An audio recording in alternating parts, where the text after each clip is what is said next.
आप नेता మనీష్ సిసోడియా మాట్లాడుతున్నారు. ఇప్పుడు అలా చూద్దాం. नहीं, जेल में नहीं हो केजरीवाल जी, जेल में नहीं है।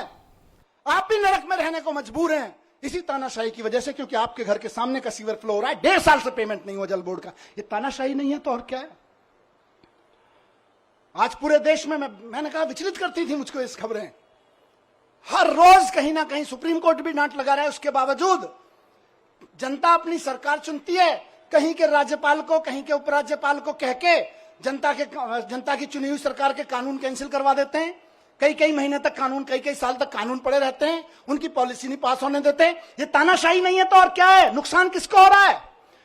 नेताओं को तो खाली जेल ही हो रही होगी, असली नुकसान तो जनता का हो रहा है, जिसके लिए पॉलिसी बनाई गई थी, जिसके लिए कोई कानून बनाया गया था। यह तानाशाही है, इस तानाशाही के लिए लड़ना पड़ेगा दोस्तों।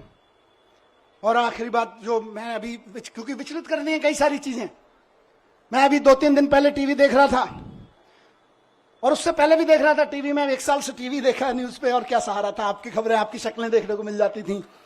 मैंने देखा कि देश के गांव से एक बहुत प्यारी सी हमारी बेटी निकल के खेलों में देश का परचम लहराती है सारी दुनिया में, और जब वो खड़े होकर कहती है कि आपकी पार्टी के एक अफसर ने, आपके लगाए हुए एक फलाने नेता ने हमें छेड़ा है, तो आप उसको गिरफ्तार तक नहीं करते, और हमारी उस बेटी के ऊपर तरह तरह के सोशल मीडिया ट्रोलिंग और ये सब कराते हो। ये तानाशाही नहीं है तो और क्या है, मुझे बताइए। और तुम्हारे उस ये बेशर्मी तानाशाही है कि उसको गिरफ्तार तक नहीं किया जाता। इस देश की बेटियां जंतर मंतर पे बैठी रही, खिलाड़ियां, हम और आप सब अपने बच्चों को खिलाड़ी बनाने का सपना देखते हैं।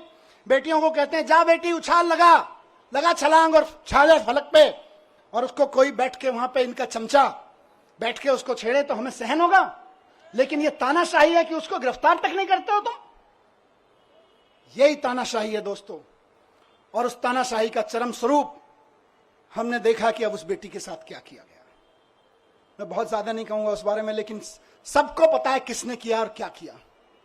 आज अगर उसके आंसू बहे हैं तो कुछ तो खेल किया गया है, कुछ तो खेल किया गया है दोस्तों। 17 महीने में जब मैं अंदर था, तो अंदर रह के मैंने खूब चिंतन मनन किया। टाइम ही टाइम था, यहां तो आप लोग टाइम देते नहीं हो, वापस आ गया हूं, फिर टाइम नहीं दोगे। खूब चिंतन मनन किया, अपने ऊपर भी किया, समाज के ऊपर, देश के ऊपर, व्यवस्था के ऊपर, सरकारों के ऊपर खूब अध्ययन किया। मेरे ख्याल से मैंने कम से कम हर 3-4 दिन में एक किताब खत्म कर देता था मैं। और कई लोगों ने भेजी, बाई पोस्ट किताबें भेजी, आप में से कई लोगों ने, भाई साहब ये भी पढ़ो, ये भी पढ़ो, ये भी पढ़ो। तो वहां भी नहीं छोड़ते थे, बोले काम पे लगाए रखेंगे।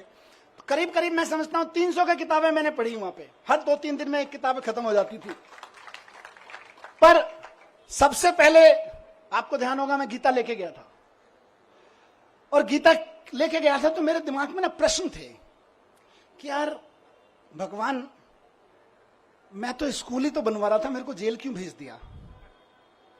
मेरी बीवी की, मेरे बच्चे की क्या गलती थी कि मैं दिल्ली के बच्चों के लिए दिन रात, सुबह से शाम एक करके स्कूल बनवा रहा था, उनके लिए अच्छे आईआईटी में चले जाएं, अच्छी नौकरियां लग जाएं। क्या मैंने भगवान से पूछा अंदर आंख बंद करके कि मेरी क्या गलती थी, मैं जेल में क्यों?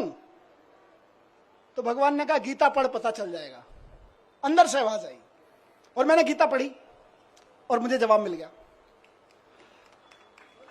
मेरे मन में जो भी सवाल आया